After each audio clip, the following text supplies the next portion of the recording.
A pleasant day. This is Fedi Abando from the Ninoy Aquino International Airport. We are here to bring to you a live coverage of the arrival honors to be tendered for His Excellency President Fidel Ramos on the occasion of his arrival from a 4-day state visit to South Korea. It has been a very hectic day for the President today, ending or winding up a visit that started on Sunday when we had also a send-off ceremony that was held here at the Ninoy Aquino International Airport. This coverage courtesy of the Philippine broadcast pool with the participating stations like ABS-CBN Channel 2, PTV 4, ABC 5, RPN 9, GMA 7, and IBC 13.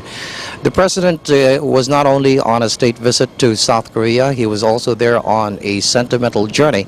As you know, the President served in the Korean War from 1950 to 1953 as a second lieutenant, and the war exploits of the President represented the courage that has been displayed by Filipino soldiers in joining their South Korean brothers, and at the same time other forces from other parts of the world in defense of freedom during that time. It has been a very hectic 4 days for the President in the Peninsula nation. The President has had an opportunity to meet with President Kim Young-sam of South Korea, where the President and the President of South Korea expressed pleasantries.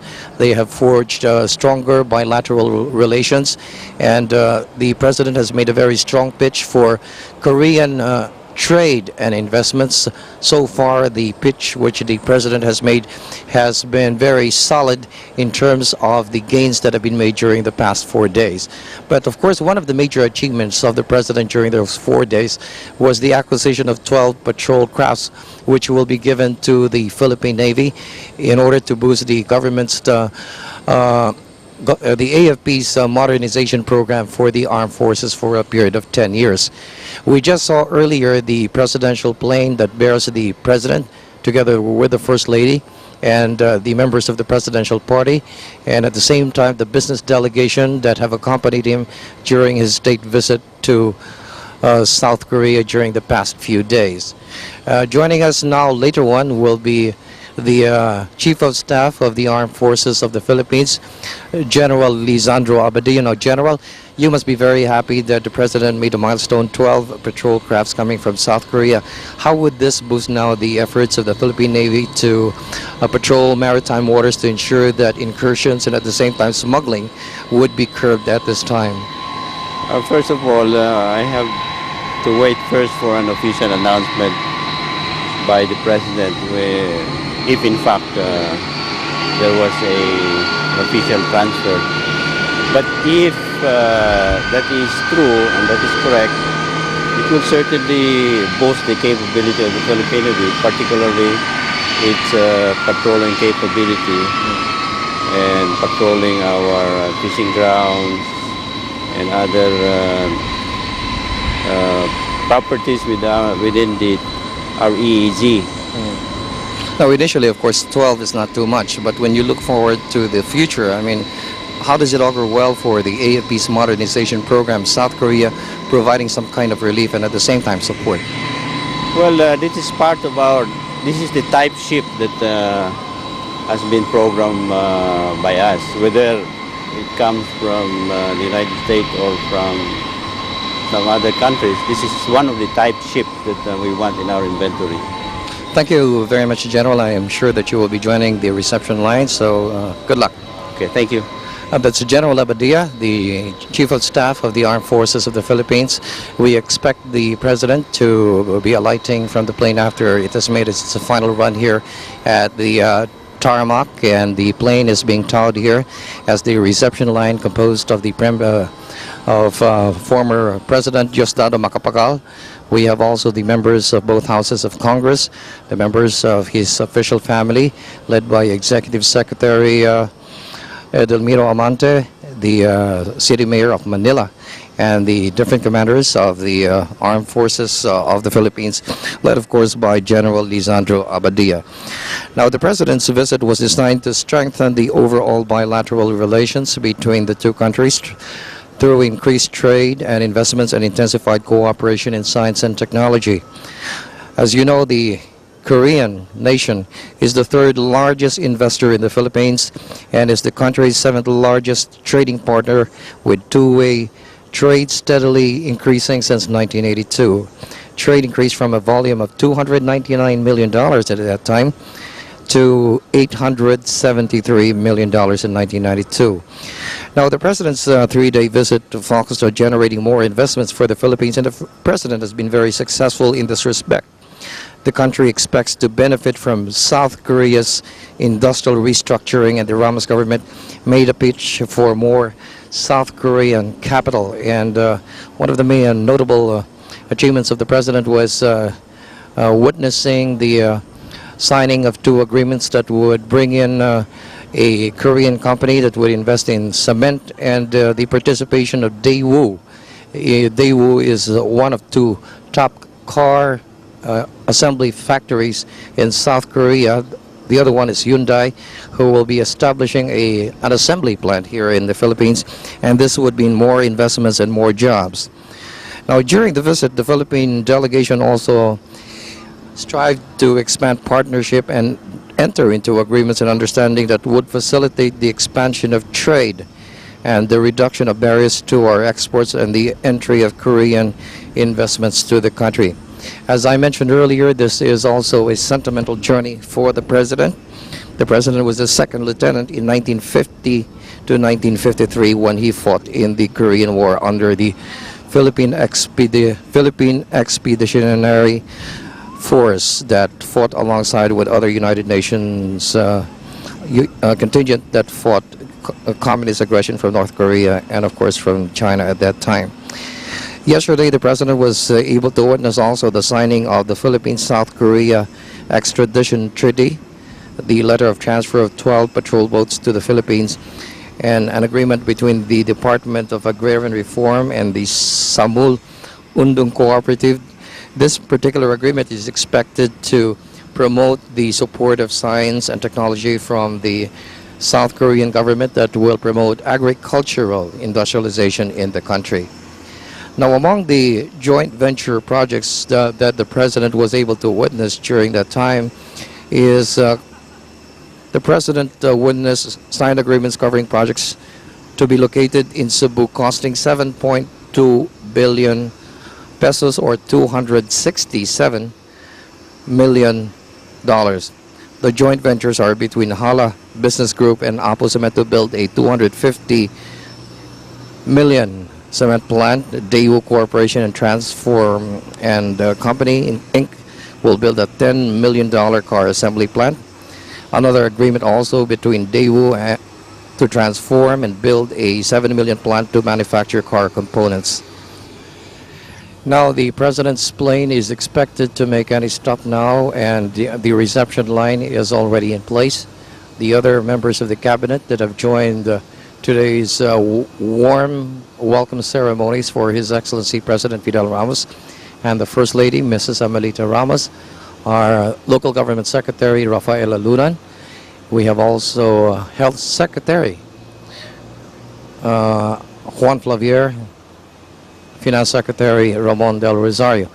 One of the major pitch which the president also made during that visit to South Korea is urging Filipino workers in South Korea, many of them illegal entrants, to take advantage of the amnesty program that is being offered by the South Korean government to illegal workers who have entered South Korea without the necessary working documents to participate in the growing need for foreign labor. As you know, there is an acute shortage of labor in South Korea, and so far over the past 3 years there has been an increasing wave of Filipino workers that have traveled far to South Korea in search of a better life.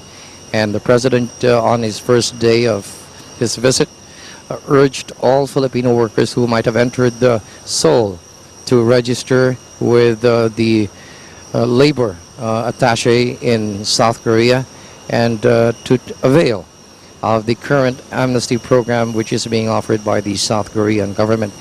This plight of the Filipino workers also was presented by the president to South Korean President Kim Young-sam, and the president's appeal was met with favor by the incumbent head of state of the South Korean government.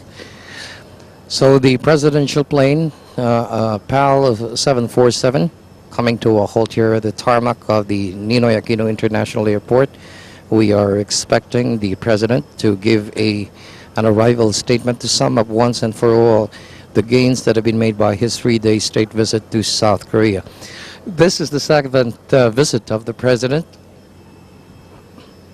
to a country near the Philippines. First, he made ventures to ASEAN countries, the first of which was Brunei, then Thailand, Malaysia, and Singapore.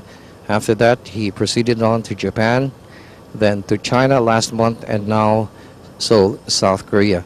This trip of the president is part of an overall agenda of the president to promote the Philippines as a major destination for trade and investments. And this is in line with his program to see to it that the Philippines will be a newly industrialized country by the year 2000 under his program Philippines 2000. So the president is expected to alight from the plane now as the protocol officer goes up to meet him, and we expect that the first wave will be coming any second out together with the First Lady.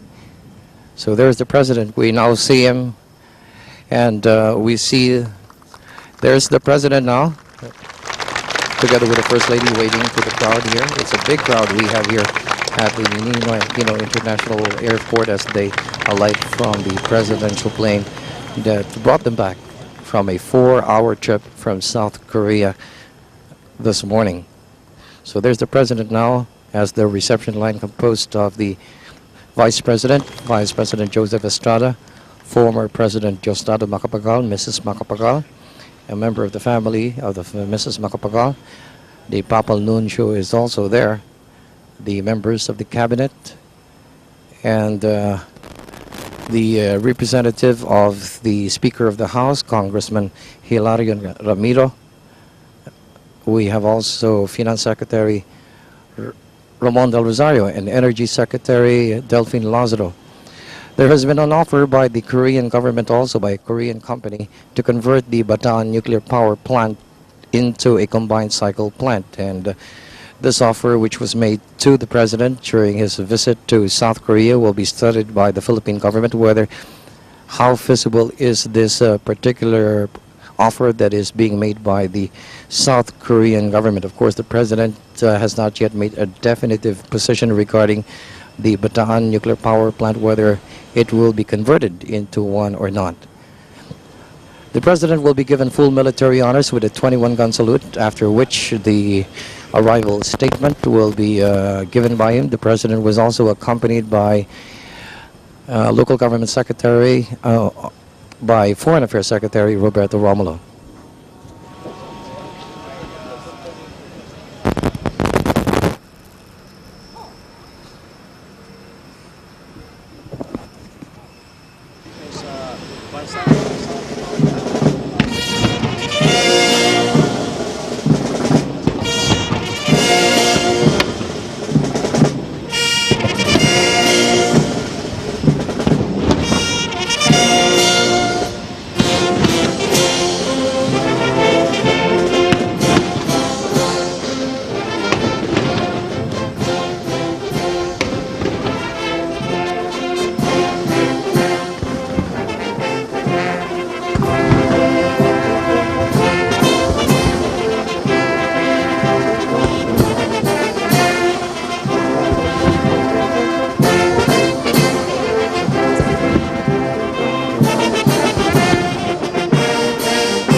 Well, that completes the military honors that was accorded to His Excellency the President, together with the First Lady, Mrs. Amelita Ramos, and now the reception line, ready to give their handshakes to the President.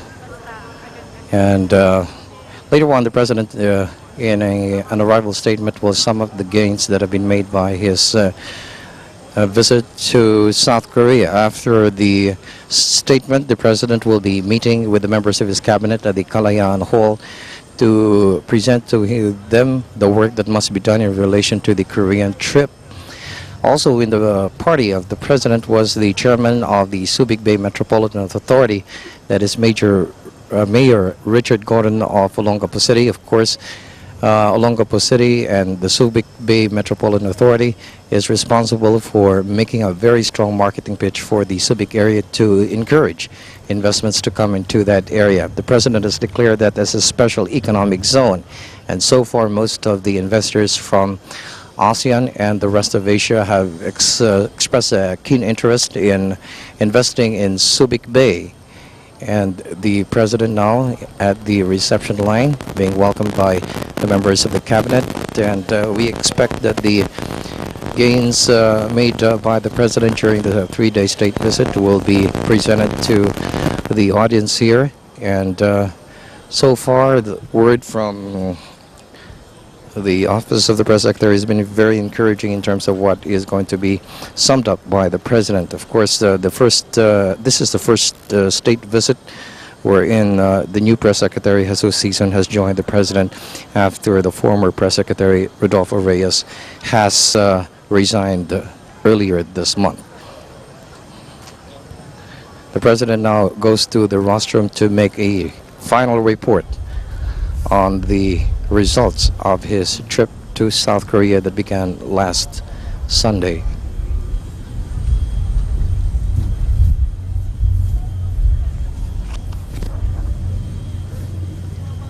Vice President Joseph Estrada, President and Mrs. Diosdado Macapagal, the honorable members of the Senate and of the House of Representatives, Your Excellencies of the Diplomatic Corps, particularly the Charge of the Republic of Korea, Mr. Lee, my co-workers in government, mga mahal na kababayan, we are happy to be back home. For many reasons, it is with a deep sense of fulfillment that I report on my visit to the Republic of Korea, made upon the invitation of His Excellency President Kim Yong-sam. The visit renewed memories of more than 40 years ago, when the Philippines and Korea fought on the same side to defend freedom and democracy on the Korean Peninsula under the banner of the United Nations. As a young lieutenant in the Philippine Expeditionary Force to Korea, or PEFTOK, I was a part of that defense, along with some 7,000 other Filipinos. My visit to Korea also gave me a close look into what could be our future, a people and a nation reaching the ranks of the world's newly industrialized countries and enjoying the benefits of that achievement, as now exemplified by the Republic of Korea. The discipline of the Korean people, their entrepreneurial drive, their will to work, and their creativity have been the basic foundations for South Korea's rise to the forefront of the world's newly developed economies. There is no better place to strengthen the process of our own modernization than with the Republic of Korea, for there is a deep reservoir of affection for Filipinos in the hearts of the Korean people. At every opportunity, from the most formal ceremonies to the most casual meetings, the Koreans never fail to acknowledge the Philippines' role in the United Nations campaign to defend their national integrity and sovereignty in the 1950s. This visit served to emphasize the new character of development that will shape the future of today's modernizing countries, a mode that embraces both political democracy and dynamic economic growth as its essential and inseparable components. The Republic of Korea is showing the way for the middle-level countries like ours. Several agreements resulted from our visit. On the government level, 3 agreements were signed. Foremost of these was an extradition treaty signed by Foreign Affairs Secretary Roberto Romulo and his Korean counterpart, Foreign Minister Han Sung-ju. This strengthens our legal collaboration and effectively closes one more door to potential fugitives from justice. By virtue of another agreement, the Republic of Korea is transferring at nominal cost to the Philippines 12 high-speed naval patrol craft. These boats will be most beneficial to our naval patrol operations, especially against illegal entry, smuggling, and other illegal activities in Philippine waters. A third agreement for the promotion and protection of investments was also initialed by Philippine and Korean representatives. This investment guarantee agreement, when finally signed, will ease the worries of potential Korean investors and will surely spur the inflow of more investments to our country. Several joint venture agreements in the private sector were also signed. Apo Cement and the Hala Business Group agreed on the establishment in Cebu of a 1.5 million metric ton cement plant. The project cost is approximately $250 million. Transfarm Incorporated entered into an agreement with Daewoo Corporation for car assembly and the manufacture of automotive components also in Cebu. Both projects will commence sometime in 1994 with a cost of some $85 million. A third venture was consummated between Petrochemical Corporation and Lucky Engineering, a subsidiary of Lucky Gold Star.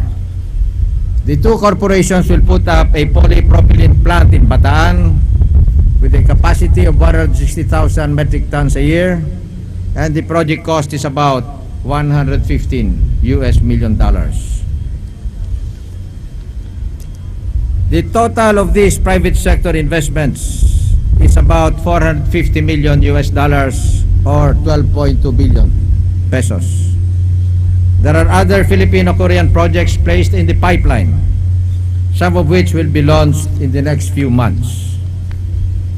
Our government has also formalized its request for continued Korean cooperation, particularly in the fields of energy, tourism, labor, transport, and telecommunications.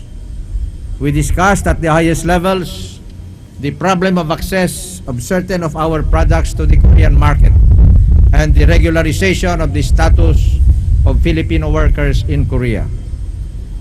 President Kim and I and our respective governments have also gained deeper understanding of each other's program of political and economic reforms and their implications on our efforts towards enhanced human resource development. We also found remarkable convergence in our views of the future of the Asia-Pacific region in terms of regional security and regional economic cooperation. Just before the formal start of my state visit, I addressed the International General Meeting in Seoul of the Pacific Basin Economic Council, or PBEC, an association of the top business leaders and strategists of the most economically dynamic region in the world. In the keynote address which I delivered, I told the PBEC leaders of our vision of a new world order with respect to our region of the Asia and Pacific, and of the Philippines' significant role in it. Let me conclude this report by quoting from President Kim Yong-sam's welcoming speech.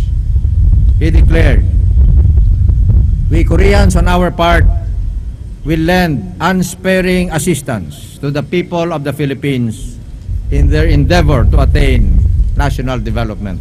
Unquote.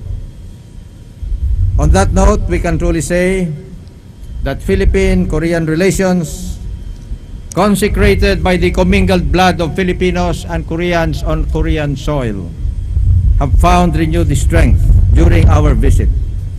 It's good to be back, and I thank you for your continued confidence. Let us also thank the good Lord for His protection and solicitude for our people. Mabuhay ang Pilipinas! Maraming salamat po sa inyong lahat.